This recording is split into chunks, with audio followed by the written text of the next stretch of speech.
kehendak-Mu kami cari. Ini menjadi tema yang ketiga ya dari trilogi kenaikan Tuhan Yesus Kristus. Hari pagi ini kita bersama-sama merayakan tentang kenaikan Tuhan Yesus dengan melihat dari topik yang terakhir kita tentang trilogi, yaitu tentang kehendak-Mu kami cari. Kehendak-Mu kami cari, ya, ingin turut maksud-Mu, ya. Itu kira-kira yang menjadi bunyi dari nukilan bait keempat di buku lagu Hidup Jemaat, Tuhan Kau Gembala Kami. Nah, Bapak Ibu yang terkasih dalam Tuhan, kembali sedikit mengingat tentang apa yang sudah dijelaskan kemarin, bagaimana konteks lagu ini ditulis, ya. Bagaimana masyarakat Inggris waktu itu mengalami perubahan yang sangat besar, ya. Cara hidup mereka, ya, revolusi industri merubah banyak hal, ya. Cara hidup bekerja, produksi, perkembangan ekonomi sosial dan seterusnya tidak selalu berdampak positif, tapi juga berdampak kemudian negatif bagi sebagian besar orang, ya. Kondisi yang buruk dalam bekerja, kemudian kemiskinan, kelaparan, ya, ketimpangan sosial, yang kaya makin kaya, yang miskin makin miskin, ya, pekerjaan yang semakin berat, ya, karena didorong oleh industri tadi itu. Nah, untuk itulah orang mengalami kegamangan luar biasa, ya. Nah, penulis lagu ini, ya, seperti memberikan harapan bagi jemaat, memberikan jawaban bagi jemaat untuk menegaskan bahwa Yesus adalah seorang gembala yang baik, ya. Di dalam kondisi yang penuh dengan pergolakan perubahan yang membuat, yang berdampak negatif terhadap umatnya itu, dia tidak akan meninggalkan umatnya. Dia selalu ada untuk umatnya. Dia akan membimbing dan memberikan perlindungan bagi umatnya, ya. Pun tentu saja di tengah tantangan dan kesulitan dalam hidup. Dua tema yang lalu sudah disinggung, bagaimana sebagai gembala yang baik dia menuntun dombanya, dia memproteksi dombanya, dia menjauhkan dombanya dari aneka bahaya, bahkan dia rela berkorban, ya, memberikan nyawanya bagi dombanya. Selanjutnya tinggal bagaimana respon dombanya itu sendiri. Nah, disinilah penulis lagu ini memposisikan baitnya yang keempat ini sebagai sebuah respon dan sekaligus tanggung jawab bagi domba tadi itu, bagi umat Tuhan sebagai domba yang dikembalakan. Bagaimana tema ketiga dari trilogi menyebutkan tentang pentingnya, ya, betapa pentingnya tanggung jawab sekaligus kerinduan yang besar dari domba, ya, atau umatnya itu dalam mencari kehendak Tuhan. Di bawah tema kehendak-Mu kami cari. Bapak Ibu, mendasari bagian ini saya mengajak kita membaca bagian dari Alkitab dari Kolose 1 ayatnya yang ke-9 sampai dengan ke-11. Menghormati firman Tuhan, kita boleh berdiri. Kolose 1 ayatnya yang ke-9 sampai dengan ke-11. Kita akan baca bersama-sama. Kolose 1 ayat 9 sampai dengan 11. Demikianlah firman Tuhan. Sebab itu, sejak waktu kami mendengarnya, kami tidak berhenti-henti berdoa untuk kamu. Kami meminta supaya kamu menerima segala hikmat dan pengertian yang benar untuk mengetahui kehendak Tuhan dengan sempurna, sehingga hidupmu layak di hadapannya, serta berkenan kepadanya dalam segala hal, dan kamu memberi kuat dalam segala pekerjaan yang baik, dan bertumbuh dalam pengetahuan yang benar tentang Allah, dan dikuatkan dengan segala kekuatan oleh kuasa kemuliaannya, untuk menanggung segala sesuatu dengan tekun dan sabar. Sedang duduk, berbahagialah kita yang belum mendengar firman Tuhan, membacanya, merenungkan, ya, terlebih melakukan di dalam hidup kita hari demi hari. Bapak Ibu terkasih dalam Tuhan, mencari kehendak Tuhan, inilah yang kemudian penulis lagu pandang, ya, harus penting dimiliki oleh umat Tuhan waktu itu yang sedang mengalami pergolakan tadi. Bahkan penting dimiliki oleh mereka yang sedang mengalami penderitaan oleh karena kesengsaraan, ya, di masa perubahan seperti konteks di mana sosial lagu itu ditulis. Nah, begitu juga penulis surat ini, Paulus pun memandang penting, ya, jemaat Kolose agar mencari kehendak Tuhan, ya, pentingnya memiliki, ya, memahami kehendak Tuhan. Ya, ada beberapa alasan yang kemudian Paulus kemukakan mengapa hal itu, ya, penting untuk dimiliki, mengapa hal itu penting untuk dicari. Ya, alasan yang pertama adalah, ya, mencari kehendak Tuhan, ya, itu dapat menghindari salah persepsi terhadap teologi. Ya, mencari kehendak Tuhan itu dapat menghindarkan seseorang dari salah persepsi teologi. Ya, Bapak Ibu terkasih dalam Tuhan, konteks jemaat Kolose adalah konteks yang jemaat yang mendapat tantangan dari ajaran-ajaran sesat. Nah, ajaran-ajaran sesat itu datang dari filsafat-filsafat yang kosong, ya, yang hanya maunya itu mengungkapkan tentang statement-statement, perkataan-perkataan yang kalau orang Jawa bilang daki-daki, ya, tinggi-tinggi sekali, ya, tanpa kemudian didaratkan. Nah, kira-kira seperti itu tantangan waktu itu. Dan ironisnya adalah kemudian ajaran sesat itu mempengaruhi kehidupan umat Tuhan waktu itu, sehingga umat Tuhan menjadi kebingungan. Ya, apakah ini adalah ajaran yang benar? Apa ini sesuatu yang keliru? Ya, apakah ini adalah ajaran yang tepat atau sesuatu yang benar atau sesuatu yang salah? Ya, mereka sulit membedakan karena konteks pada waktu itu orang berjuang dengan sangat senang dengan hikmat, rasio, kebijaksanaan. Begitu juga ditambahkan dengan ajaran Kristen yang kemudian diimbuhkan hikmat, rasio, dan kebijaksanaan yang dari luar sana. Ya, Bapak Ibu yang terkasih dalam Tuhan, tanpa mencari kehendak Tuhan yang tepat, yang baik, yang benar, maka orang akan bisa salah memahami kebenarannya. Ya, orang akan salah memahami bahwa hikmat yang dari Allah akan disamakan dengan hikmat yang dari dunia. Ya, kebijaksanaan yang dari Tuhan akan disamakan dengan kebijaksanaan yang dari dunia. Kebijaksanaan yang dari dunia dianggap sebagai kebijaksanaan yang hebat, yang luar biasa, dan kemudian ditarik ke dalam konsep teologi Kristen, ya, waktu itu. Nah, kalau kemudian orang tidak mencari kehendak Tuhan, jadinya seperti itu. Kalau kemudian tidak ada kehendak Tuhan yang kuat, maka ajaran itu adalah ajaran yang kemudian mencampur adukan ajaran antara agama dan filsafat. Ya, mencampur adukan, mensinkretiskan, ya, antara agama dan filsafat. Itulah yang terjadi di jemaat Kolose waktu itu. Ya, kenapa? Tidak memahami mana yang benar, ya, atau mana ajaran yang benar yang didasarkan kepada kehendak Tuhan yang benar. Itulah tantangan Kolose. Sehingga Kolose menjadi orang yang permisif, ya, yang menerima semuanya. Ya, misalnya contohnya ajaran yang keliru dari stoicisme, ya, yang kemudian memandang segala sesuatu itu, ya, kita harus ngikut saja lah dengan segala sesuatu yang terjadi dalam hidup kita. Oke lah, kita memiliki kuasa atas diri kita, tapi ketika itu terjadi di luar kita tidak punya kuasa. Dan untuk itu ya sudah terima saja, ya, terima saja. Itu bagian dari takdir, bagian dari, ya, apa ya, keinginan yang di atas untuk kita. Ya, dengan pemahaman seperti ini menjadi pemahaman yang keliru tentang menanggapi Tuhan. Bagaimana Tuhan bahkan seringkali dianggap sebagai penyebab segala sesuatu yang terjadi, pun termasuk kejahatan yang menimpa diri. Ya, tanpa mengetahui kehendak Tuhan yang benar, maka ini berdampak terhadap kekeliruan dia dalam berteologi. Ya, belum lagi bicara tentang ajaran gnostik yang kemudian waktu itu betul-betul telah sangat populer, yang mengklaim bahwa pengetahuan yang khusus itu, yang gnosis itu adalah jalan untuk keselamatan hidup, ya, secara spiritual bagi semua orang. Ya, karena itu hal ini tentu saja bertentangan dengan kepercayaan keselamatan melalui iman percaya kepada Yesus Kristus.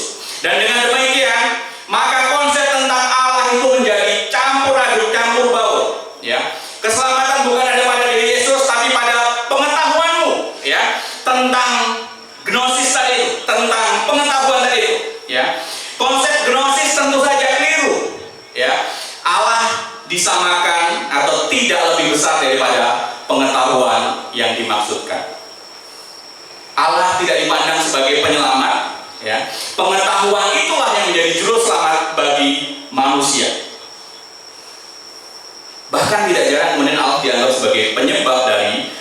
dosa dan kesalahan. Karena itu kenapa Paulus menganggap penting kamu harus mengetahui mana kehendak Allah yang berdasarkan kebenaran tadi itu dan mana kehendak ya dari dunia, mana hikmat yang berasal dari kehendak Tuhan dan mana hikmat dari dunia, mana bijaksana dari Allah dan mana bijaksana dari dunia. Nah, begitu juga kalau kemudian kehendak Tuhan tidak dipahami dengan baik oleh orang pada konteks lagu ya Tuhan adalah gembala kami ditulis, maka mereka pun akan bisa merasakan hal yang berbeda tentang Allah. Bisa menganggap bahwa Tuhan itu adalah biang dari kesengsaraan mereka. Tuhan itu telah abai dengan mereka karena mereka tidak memahami kehendak Tuhan ya. Mereka hanya memahami Tuhan itu harus menolong dan seterusnya ya. Mereka disuguhkan tentang Tuhan sebagai gembala yang baik, tapi di saat yang sama mereka masih merasakan kesengsaraan. Tanpa perspektif yang benar tentang kehendak Tuhan, maka yang terjadi adalah mereka menganggap Tuhan itu secara keliru. Tuhan biang kesengsaraan, Tuhan abai terhadap saya, Tuhan tidak bertanggung jawab terhadap umatnya ya. Bahkan mereka bisa menganggap ini adalah kutukan dari Tuhan ya. Memahami kesesakan sebagai cara Tuhan bahkan untuk menghukum dan menekan mereka, sehingga semakin lama membuat mereka semakin benci kepada Tuhan, semakin benci kepada Tuhan, semakin marah kepada Tuhan. Baik yang terkasih dalam Tuhan, kalau itu terjadi, maka perspektif negatif terhadap Tuhan itu akan mempengaruhi hidup seseorang, berpengaruh terhadap tanggapan emosi dia dan tanggapan mental terhadap dia ya, sehingga membuat dia putus asa, tidak ada lagi harapan. Orang minta tolong sama orang pun sama-sama susah ya. Minta tolong sama Tuhan nggak segera ditolong ya. Mereka kehilangan harapan, putus harapan.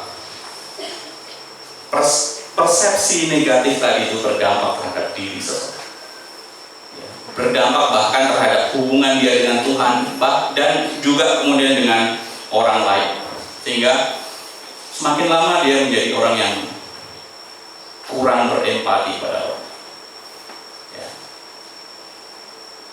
Karena dia memframe, membingkai dirinya bahwa saya ini adalah orang yang menderita ya, tidak ditolong Allah, tidak merasakan kasih Allah, dan seterusnya dan seterusnya dan seterusnya. Bapak Ibu, betapa pentingnya memahami ya tentang kehendak Tuhan ya.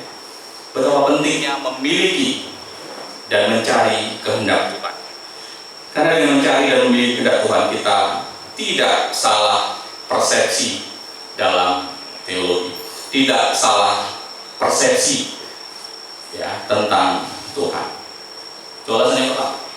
Alasan yang kedua adalah Paulus memandang penting ya agar jemaat Kolose mencari kehendak Tuhan adalah karena mencari kehendak Tuhan itu adalah bagian dari landasan penting ya bagi pertumbuhan rohani seseorang. Sekali lagi, mencari kehendak Tuhan adalah bagian dari landasan penting ya bagi pertumbuhan rohani seseorang. Paulus melihat, kalau Bapak Ibu membaca dari ayatnya yang ketiga, di sana ditunjukkan bagaimana perkembangan spiritual dari Kolose yang luar biasa. Bagaimana iman mereka, bagaimana kebajikan mereka. Ya. Dia mendapat laporan yang sangat baik dari Epafras, ya, yang kemudian menjadi pimpinan di jemaat ini, ya, yang disebut Paulus sebagai kawan pelayannya, ya, seorang pelayan Kristus yang setia. Dia melihat, memberikan keterangan, memberikan informasi kepada Paulus tentang bagaimana iman Kolose yang bertumbuh, ya, bertumbuh besar, ya, imanmu dalam Kristus Yesus yang baik, disebut Paulus di ayat 4. Lalu kemudian bukan hanya beriman, ya, kerohanian, ya, Kolose ditunjukkan dengan kebajikan yang mereka perbuat, ya, perbuatan baik yang mereka lakukan tentang kasihmu terhadap orang-orang kudus, ya. Orang kudus bukan bicara orang suci, tapi orang-orang yang kemudian yang ada di Yerusalem, yang adalah jemaat Tuhan, itulah orang-orang kudus disebutnya, ya. Tapi menarik, Paulus kemudian tidak menganggap bahwa punya iman dan kemudian melakukan kebaikan saja itu sudah cukup. Tapi Paulus mendoakan mereka, ya, bahwa mereka yang beriman itu harus terus-menerus dikembangkan, harus terus-menerus ditingkatkan, ya, harus menerus dipahami, ya. Nah, Bapak Ibu yang dalam Tuhan, untuk itulah Paulus berdoa dengan sungguh-sungguh, ya, di dalam suratnya disebutkan bagaimana dia terus-menerus, bagaimana dia tidak berhenti, ya, berdoa untuk jemaat Kolose agar Injil yang sudah dianugerahkan kepada Kolose itu dapat terus-menerus berbuah. Ya.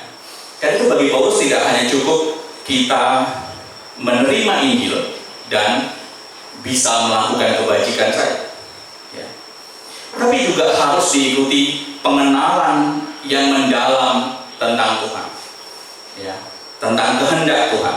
Karena itulah yang membuat orang semakin bertumbuh di dalam kehidupan rohani, ya. Sehingga dalam perjalanan berimannya dia tidak salah jalan, sehingga dalam perjalanan imannya dia tidak salah langkah, ya.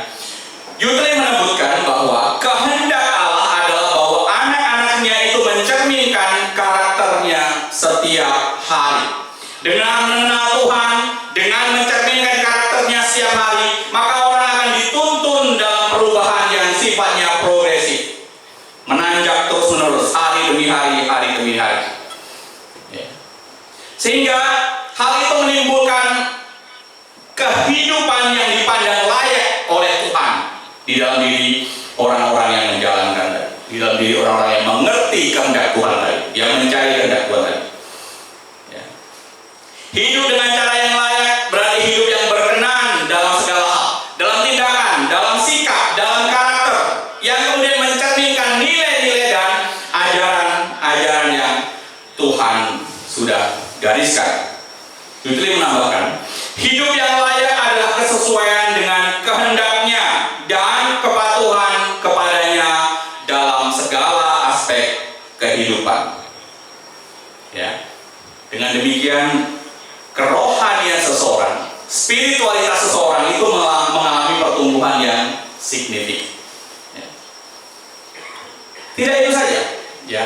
Dampaknya itu bukan hanya membuat orang dipandang layak oleh Tuhan, tetapi juga kemudian membuat sebagai landasan orang itu untuk berbuah jauh lebih banyak, ya, menjadi dasar untuk berbuah. Tanpa hidup yang dipandang layak oleh Tuhan, maka tidak mungkin orang bisa menghasilkan buah. Tanpa ada ketaatan, tanpa ada ketundukan, tidak mungkin jemaat berbuah dan berubah dan kemudian berbuah, ya.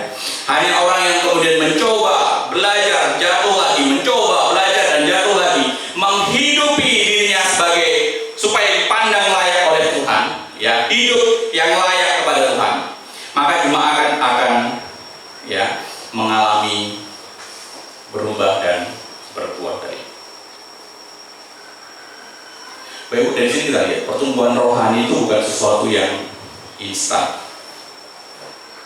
Pertumbuhan rohani itu memerlukan, ke orang Jawa bilang, keajekan, ya, konsistensi, kesetiaan, ya, dan usaha untuk menjalankan itu terus-menerus sehingga muncul progresif tadi, peningkatan dari sisi keuangan. Dan sekali lagi pertumbuhan rohani itu tidak bicara lagi-lagi tentang sekedar ritual saja. Pertumbuhan rohani tidak bicara tentang banyaknya kegiatan rohanian, banyaknya program rohanian, ya, banyaknya program gereja dan seterusnya, ya. Banyaknya program dan banyak kegiatan pelayanan tidak mengandaikan bahwa orang-orang yang dilayani memiliki spiritualitas yang baik. Tidak otomatis. Bilangan riset menyebutkan, survei ini memang di tahun 2017, tapi setidaknya bisa menjadi gambaran untuk kita. Di tahun 2017 di 24 kota besar di Indonesia, bilangan riset menemukan seperti ini. 1 dari 2 orang muda yang belajar pelajaran agama di sekolahnya baik itu di sekolah ataupun di kampus, tidak merasakan bahwa pelajaran agama itu berdampak pada pertumbuhan rohani. Separuh dari orang yang disurvei, 1 dari 2 orang menganggap pelajaran agama nggak ada ngaruhnya dalam kehidupan rohani. Ironis bukan? Guru sudah setengah mati mempersiapkan, guru sudah setengah mati kemudian membuat RPP, guru sudah mempersiapkan bagaimana supaya pengetahuan itu mudah dipahami dan seterusnya. Tetapi banyak anak muda menganggap ini sebagai sesuatu yang tidak penting. Bilangan riset yang kedua, bilangan riset juga menyebutkan di survei yang sama, 1 dari 2 orang muda ya yang mengikuti kegiatan, mengikuti program rohani di sekolahnya, di kampusnya, ya. Kalau kita di sini apa? KTB, ya, ibadah seperti ini dan seterusnya, ya. 1 dari 2 orang yang benar-benar merasakan kegiatan itu berdampak buat rohani. Artinya nggak ngaruh buat sebagian orang. Lalu untuk apa program dibuat? Ya. Atau kalau itu nggak usah lah bikin program rohanian aneh-aneh, toh juga nggak berdampak apapun kan? Ya untuk apa ada asrama? Ya. Untuk apa kemudian ada pembinaan? Nggak perlu ada. Itu nggak berpengaruh kepada kehidupan rohani seseorang. Apakah seperti itu? Ya. Tentu saja tidak. Ya. Tetapi ini menjadi gambaran buat kita. Bukan soal programnya, ya. Bukan soal banyaknya pengalaman, pelayanan, ya. Bukan soal banyaknya kemudian kegiatan rohani, tapi bagaimana person to person orang-orang itu menikmati setiap program yang dibuat, ya, menghidupi setiap apa yang diajarkan, baik di dalam kelas maupun dalam setiap kegiatan. Itu yang menjadi penting. Sangat ironis. Banyak program kemudian dijalankan membutuhkan dana yang besar, tapi tidak berpengaruh kepada orang yang kemudian disasar. Ya, tentu saja banyak program, kegiatan, pelayanan tidak menjamin memiliki tingkat kerohanian yang matang. Kalau orang tidak menghidupi, ya, tidak menikmati dengan sungguh-sungguh, itu menjadi hanya aktivitas yang rutin saja. Banyaknya program, banyak kegiatan, banyak pelayanan tidak menjamin orang memiliki tingkat kerohanian yang matang, ya, sebagai tanda telah memiliki basis kerohanian yang jelas dan tegas. Nah, untuk itu Paulus mendorong agar Kolose itu melanjutkan ke tahap spiritual yang lebih tinggi, ya. Jadi beriman dengan cara holistik. Bukan hanya kamu sudah percaya Yesus, bukan hanya bisa melakukan perbuatan kebajikan saja, ya. Tetapi tahap berikutnya beriman secara menyeluruh. Jadi seluruh aspek hidupmu, dimanapun ya engkau berada. Kalau engkau di kelas di depan siswa, ya, engkau menjadi guru, engkau menjadi dosen. Begitu juga kemudian di rumah, tidak bisa terpisahkan bahwa engkau juga menjadi saksi-saksi Kristus di sana, dimanapun berada. Ya.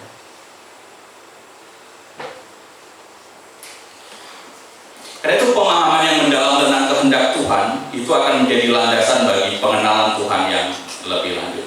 Nah, selanjutnya adalah yang ketiga adalah bagaimana Paulus memandang penting jemaat Kolose itu mencari kehendak Tuhan lebih mendalam. Alasan yang ketiga karena kehendak Tuhan itu akan berdampak terhadap, ya, pemahaman yang jauh lebih mendalam lagi. Memahami kehendak Tuhan, memahami pengenalan kita kepada Tuhan yang lebih mendalam lagi. Ya. Banyak orang memahami kehendak Tuhan ini sebagai sebuah keinginan Allah atau rencana Allah atau apa yang Allah ingin kenal dan dilakukan oleh umatnya. Ya, hanya itu. Tetapi kehendak Tuhan di dalam Kolose 1 ayat 9 ini bicara tentang apa yang Allah ingin umatnya lakukan, tetapi juga apa yang Allah ingin umatnya itu kenal, ya. Pengenalan bentuknya, pemahaman bentuknya, yang sifatnya itu lebih mendalam tentang keberadaan Tuhan, tentang eksistensi Tuhan, ya, tentang keberadaan dirinya, pun tentang rencana-rencananya. Ya, dan dalam konteks ini melibatkan seluruh pemahaman, ya, secara holistik, ya, secara menyeluruh, ya. Lagi-lagi bukan tentang peraturan-peraturan moral saja, ya, tetapi hikmat dan pengertian rohani yang jauh lebih luas dari itu, ya. Sehingga menghasilkan pandangan yang mendalam, ya, menghasilkan kemudian kebenaran dan ajaran-ajaran yang mendalam, menghasilkan pengertian yang mendalam dan berdampak terhadap cara hidup yang benar. Ya.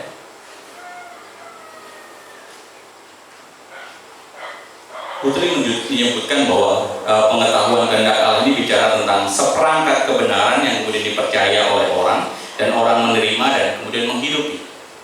Jadi ada aspek percaya, ada aspek mengerti, dan kemudian ada aspek menghidupi itu. Ya. Sang kebenaran itu dipahami, sang kebenaran itu diinternalisasi, dalam teologi tentu saja, sang kebenaran itu kemudian diaktualisasi. Guthrie pun menarasikan seperti itu. Bagaimana frase tadi menunjukkan bahwa fase mengetahui kehendak Tuhan itu bicara tentang epignosko, bicara tentang pengetahuan yang sifatnya pengalaman, mengalami. Ya. Tentu berbeda dengan pengetahuan yang berkembang waktu itu yang sifatnya hanya menekankan hikmat dan bijaksana, tetapi mengalami dan menghidupi, ya, sang kebenaran tadi. Nah, Bapak Ibu yang terkasih, sekali lagi, memahami dan mengerti kebenaran di dalam konteks ini tidak bicara tentang orang itu berusaha mencari-cari, ya. Tapi sesungguhnya adalah ada aspek pasif di mana orang lebih hanya sekedar membuka dirinya supaya Roh Kudus memberikan pengertian dan menyatakan sesuatu kepada diri. Kan itu bukan murni usaha sendiri sebenarnya. Ya. Ini melibatkan hikmat dan pengertian yang sifatnya rohani. Ini melibatkan bukan hanya aspek intelektual, tapi juga pengaruh dan pemahaman yang diberikan, ya, yang ditancapkan oleh Roh Kudus ke dalam diri seseorang. Karena itu ini bukan bicara tentang cara mendapatkan atau mencari pengetahuan. Bukan bicara tentang strategi, ya, mengerti kehendak Tuhan, tapi bicara tentang kerelaan diri untuk membuka hati, untuk menerima, ya, kehendak Tuhan tadi yang diberikan oleh Roh Kudus, menerima segala hikmat yang benar dari dia, menerima pengertian yang benar yang berisi tentang kehendak Dia yang benar. Karena itu menurut Guthrie bahwa menurut Paulus, Kolose tidak dapat mengisi diri mereka sendiri, ya, tetapi mengizinkan Roh Kudus itu yang mengisi mereka. Dengan demikian jemaat Kolose harus membuka diri agar bisa memahami. Betapa penting mengenal Tuhan dengan lebih mendalam, terlebih aspek dari diri kita yang membuka diri kita. Seringkali kita tidak bisa memahami kehendak Tuhan karena memang diri kita tertutup dari Tuhan. Kita menutup diri dan menutup hati.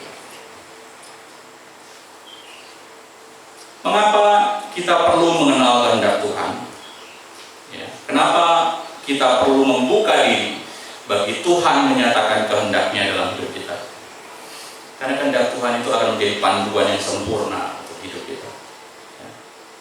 Dan itu menghindarkan kita dari kesalahan, kesesatan, ya, dan tentu saja membawa keselamatan dan kebahagiaan. Benarkah kita sudah memahami kehendak Tuhan? Coba refleksikan dalam diri kita, ya. Lihat dari pengenalan kita tentang Tuhan, ya. Lihat dari upaya pendalaman kita tentang Tuhan. Seberapa jauh pemahaman kita tentang Tuhan? Hanya aspek knowledge, atau itu hanya sesuatu yang kemudian membawa kerinduan yang besar untuk kita semakin mencari Tuhan dalam hidup kita. Atau udah masa bodoh.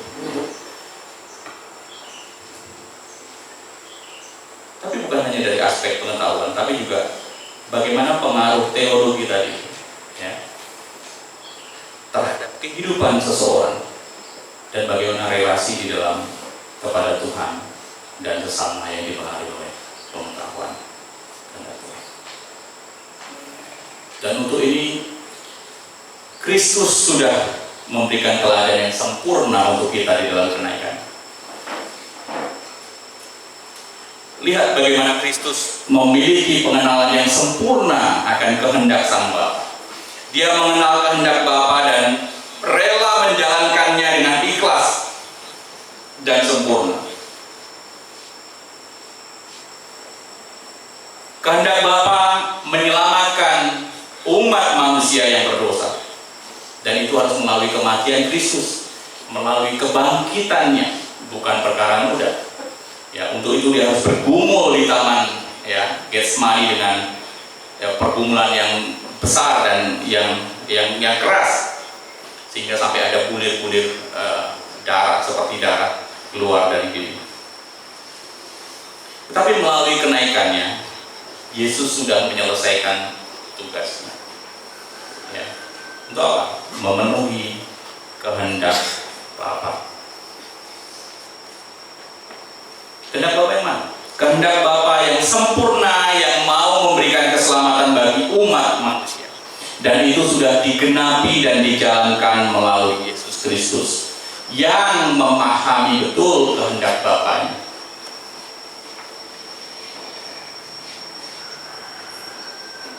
Bapak yang terkasih dalam Tuhan, jemaat yang terkasih dalam Tuhan, kenaikan Yesus memberikan contoh yang sempurna untuk kita, bagi kita, ya, dalam hidup kita, agar sesuai dengan kehendak Tuhan. Ketika kita memahami pengorbanan Kristus, ketika kita memahami pengajaran Kristus, ketika kita memahami, ya, jejak keteladanan Kristus dalam menjalankan itu semua dan menyelesaikannya sampai kemudian titik kenaikan. Dan bukan hanya itu saja, bahkan kenaikan Kristus itu menjadi tanda bagi kita untuk kita diberikan kemampuan, ya, diberikan kekuatan, ya, melalui Roh Kudus-Nya, supaya apa? Supaya kita memahami kehendak Bapa. Sehingga Roh Kudus saat ini boleh membimbing kita, mengajar kita, membuka pemahaman kita terhadap kehendak Bapa, kehendak Allah. Melalui kenaikan Yesus memberikan kemampuan itu di dalam hidup kita. Betapa berbahagianya, betapa luar biasanya kasih Tuhan kepada kita. Dia yang adalah gembala yang baik, yang sudah mau berkorban bagi kita, ya, menuntun kita, memproteksi kita, yang menghindarkan kita dari bahaya.